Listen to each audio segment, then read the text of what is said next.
Print and electronic media మిత్రులు నమస్కారం తెలియజేసుకుంటూ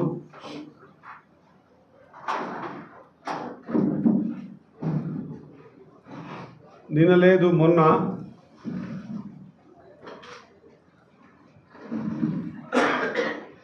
పార్లమెంటు సభ్యురాలు శ్రీమతి డికే అరుణమ్మ గారు ప్రెస్కి అడ్రస్ చేస్తూ చేతగాక తాము డిసిషన్ తీసుకోలేపక సిబిఐకి కాళేశ్వరం ఇష్యూ ఇచ్చారు అని చెప్పేసి చెప్పడం జరిగింది. మాట్లాడుతూ ఘోష్ కమిటీ కానీ విజిలెన్స్ కమిషన్ కానీ నేషనల్ డ్యామ్ సేఫ్టీ అథారిటీ పిలిచిన నివేదికల మీద మీరే డిసిషన్ తీసుకునేది ఉండే సిబిఐకి ఇచ్చేసేసి చేతులు దులుపుకుంటున్నారు అని చెప్పేసి చెప్పిన మాట ఇది చేతగానితనం ముఖ్యమంత్రి గారిది అని కాంగ్రెస్ ప్రభుత్వానిదని చెప్పిన మాటకు జవాబుగా ఇంకొక మాట కూడా మాట్లాడుతూ చీకటి ఒప్పందం కాంగ్రెస్కి బీఆర్ఎస్కి ఉంది అనే మాట కూడా చెప్పడం జరిగింది. మరి మేము ఒక విషయం మాత్రం గట్టిగా ఖచ్చితంగా అడుగుతా ఉన్నాం.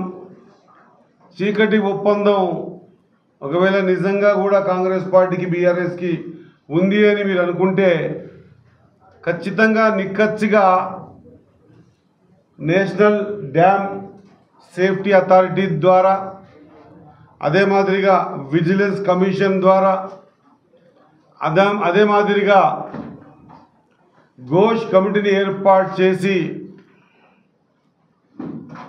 ఈ మొత్తం ఇష్యూని మళ్ళొక రోజు అసెంబ్లీలో చర్చకు పెట్టి 1,00,000 కోట్ల రూపాయల ప్రజాధనం ఈ విధంగా లూటీ చేశారు. మరి దీని మీద నిష్పక్షపాతంగా అందరు పార్టీల వాళ్ళు ఒకరోజు మొత్తం చర్చ పెట్టుకుందాం, దాని తర్వాత డిసిషన్ తీసుకుందామని సభకు తీసుకొచ్చి సభలో పెట్టి అందరి దగ్గర మాట్లాడించి ఒకవేళ నిజంగా బీఆర్ఎస్ కాంగ్రెస్ ఒప్పందమే నిజమై ఉంటే ఈరోజు ఈ పని చేసేవాళ్ళము కాదు. బీఆర్ఎస్ ఎటువంటి పరిస్థితుల్లో బీఆర్ఎస్ గురించి ఆలోచన కానీ బీఆర్ఎస్తో పొత్తు పెట్టుకునే విషయం కానీ లేదా బీఆర్ఎస్ని కాపాడదామనేటువంటి ఆలోచన ఉంటే ఇది ఇంత దూరం తీసుకొచ్చే వాళ్ళం కూడా కాదు అన్నమాట మరొక్కసారి మీడియా ద్వారా ఎంపీ గారికి తెలియజేస్తా ఉన్నా. ఏ కోణంలో చూసినా కూడా తెలంగాణ ప్రజల జీవితాల్లో మార్పు రావాలి. మరి తెలంగాణ రాష్ట్రంలో భారతదేశంలో ఏ ప్రాజెక్టులో కూడా ఇంత పెద్ద అవినీతి జరగలేదు.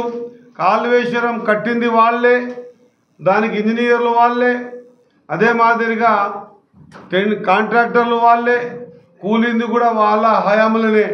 మరి కూలి ఈరోజు కాళేశ్వరంలో నీళ్ళని చూపించే తెలంగాణ రాష్ట్రమంతా కూడా బస్సులను పెట్టి అదేదో 7వ అద్భుతమని 7వ అద్భుతం మీరందరూ చూడాల్సిందిగా మీడియా ద్వారా దానికి కర్త కర్మ క్రియ నేనేనని కేసీఆర్ గారు చెప్పిన సందర్భాలు మనం చాలా సందర్భాల్లో చూసాం.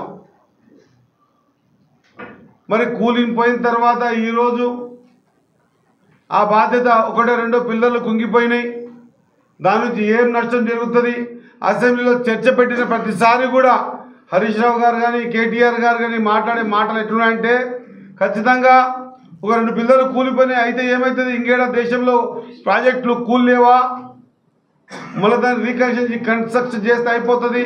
కానీ ఘోష్ కమిటీ కానీ విజిలెన్స్ కమిటీ కానీ నేషనల్ డ్యామ్ సేఫ్టీ అథారిటీ కానీ స్పష్టంగా చెప్పింది ఏంటంటే 3 ప్రాజెక్టులు కట్టినటువంటి 3 కూడా ఖచ్చితంగా ఇదే టెక్నాలజీతో కట్టారు కాబట్టి ప్రాజెక్టుల్లో పరిమిత నీళ్ళని ఆపకుండా అంతకంటే ఎక్కువ ఆపినందుకు కిందికించి నీళ్లతో పాటు ఉసుక కూడా బయటకు వచ్చిన మనం క్లిప్పింగ్స్ చూసాం. డ్యామ్ కూడా పగిలిపోయే క్లిప్పింగ్స్ మనం చూసాం. అది ఒకవేళ పలిగిపోతే దాని కింద ఉన్నటువంటి సమ్మక్క సారక్క కానీ మిగతా భద్రాచలం కానీ కొన్ని ఊర్లే కొట్టుకుపోతాయి. అది నీళ్లు ఉంచకూడదని చెప్పి నేషనల్ డ్యామ్ సేఫ్టీ అథారిటీ కూడా చెప్పింది.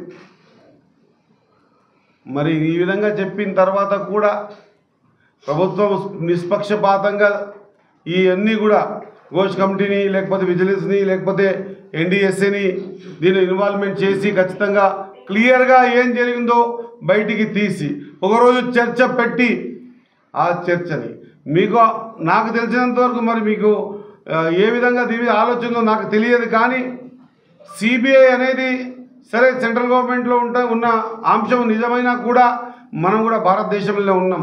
సిబిఐని కూడా మనం కూడా ఆడుకోవడానికి అవకాశం ఉంది. గతంలో ఎవరు వచ్చినా కూడా ఆ రోజు ప్రధానమంత్రి నరేంద్ర మోడీ గారు వచ్చినా ఆ తర్వాత అమిత్ షా గారు వచ్చినా ఎప్పుడు వచ్చినా కూడా 10 సంవత్సరాలు ఈడ టీఆర్ఎస్ పార్టీ అధికారంలో ఉన్నప్పుడు 10 సంవత్సరాలు భారతీయ జనతా పార్టీ సెంట్రల్లో అధికారం ఉంది. అధికారంలో వచ్చిన ప్రతిసారి కూడా ఖచ్చితంగా దీని మీద ఎంక్వైరీ చేస్తాం, ఇదొక ఏటీఎం కార్డు అయింది అని చెప్పడం. కాంగ్రెస్ పార్టీ అధికారంలోకి వచ్చిన తర్వాత కూడా మరి రాష్ట్ర అధ్యక్షులు మరి రామచంద్రరావు గారు కూడా స్పష్టంగా మీ నుంచి చేత కాదు మా సిబిఐకి ఇవ్వండి, ఇగో మేము ఈ తొందరలో దీన్ని తేల్చేస్తామని కిషన్ రెడ్డి గారు ఏకంగా 48 గంటలనే మేము ఖచ్చితంగా వాళ్ళని శిక్షిస్తామని, అదే మాదిరిగా బండి సంజయ్ గారు కూడా ఎన్నో సందర్భాల్లో చెప్పిన విషయాలు మనం అందరం చూసినాం. మరి ఈరోజు అదే సిబిఐకి మరి ఈరోజు అసెంబ్లీలో తీర్మానం పాస్ చేసి అందరి సమ్మతితో మరి సిబిఐకి అప్పచెప్పితే ఈరోజు చేతగాని వాళ్ళం ఎందుకైనా ఈరోజు మాకు బీఆర్ఎస్కి ఒక బంధం ఉందని చెప్పే మాట ఎందుకు వస్తుందో మరి అర్థమవుతలే. నిజంగా కూడా బీఆర్ఎస్కి టీఆర్ఎస్కి బీజేపీకి బీఆర్ఎస్కి బంధం మాకుందా లేదా బీజేపీకి బీఆర్ఎస్కి ఉందా? మొన్న పార్లమెంట్ ఎలక్షన్లలో చూసినాం. దాదాపు కొన్ని నియోజకవర్గాలలో మరి అంతకుముందు జరిగిన శాసనసభ ఎన్నికల్లో ఏ పర్సంటేజ్ బీఆర్ఎస్కి ఓట్లు వచ్చినాయి, మరి పార్లమెంట్ ఎన్నికల్లో మరి ఏ పర్సంటేజ్ ఓట్లకు పడిపోయింది, మరి పడిపోయినటువంటి మీ ఓట్లని ఎక్కడ పోయినాయి? కొన్ని నియోజకవర్గాల డిపాజిట్ రాలే పార్లమెంట్లలో, కొన్ని పార్లమెంట్లలో మీకంతా తెలుసు ఏ స్థాయికి నుంచి బీజేపీ ఏ స్థాయికి ఓటు శాతం పెరిగింది, మరి బీఆర్ఎస్ ఓటు శాతం ఎక్కడి నుంచి ఎక్కడికి పడిపోయింది. మరి పడిపోయినటువంటి బీఆర్ఎస్కి మేమేమైనా చేద్దామనుకుంటే ఈ విధంగా సిబిఐకి ఇచ్చి మరి మేము సాయం చేద్దామనుకున్నటువంటి సందర్భాన్ని వీళ్ళు ఈ విధంగా చేసారు కాంగ్రెస్ పార్టీ వాళ్ళు అనేటువంటి బాధతో మాట్లాడుతున్నారో మరి నాకు అర్థం తెలుస్తలేదు. దయచేసి ఒకరిని మాట్లాడుతున్నప్పుడు మనం ఎంతవరకు కరెక్ట్ ఉన్నాం? మరి 100% బీఆర్ఎస్కి బీజేపీకి ఆ బంధమే లేకపోతే ఇదే పార్లమెంట్ని మనం ఎగ్జాంపుల్గా తీసుకుంటే ఈ 7 నియోజకవర్గాలలో బీజేపీకి ప్రతి నియోజకవర్గంలో 50 నుంచి 60 వేల ఓట్లు బీఆర్ఎస్ నిలబడకుండా బూతులలో ఏజెంట్లు కూడా పెట్టకుండా మరి ఏ మాదిరిగా బీజేపీకి సపోర్ట్ చేసిందో ఒకసారి మనమంతా చూడాల్సిన అవసరం ఉంది. మరి ఈ విధంగా మాకు సహకారం చేసిన బీఆర్ఎస్ మీద మేమేమైనా చర్య తీసుకోవాల్సి వస్తుందేమోనని మాట్లాడుతున్నారో మరి అర్థమవుతలేదు. కాంగ్రెస్ పార్టీ రేవంత్ రెడ్డి ప్రభుత్వం 100కి 100% ఖచ్చితంగా కాళేశ్వరంలో జరిగిన అవినీతిని కూకటి వేలతో బయటికి తీసి ఖచ్చితంగా ప్రజల డబ్బు ఇది ఈరోజు తెలంగాణ రాష్ట్రంలో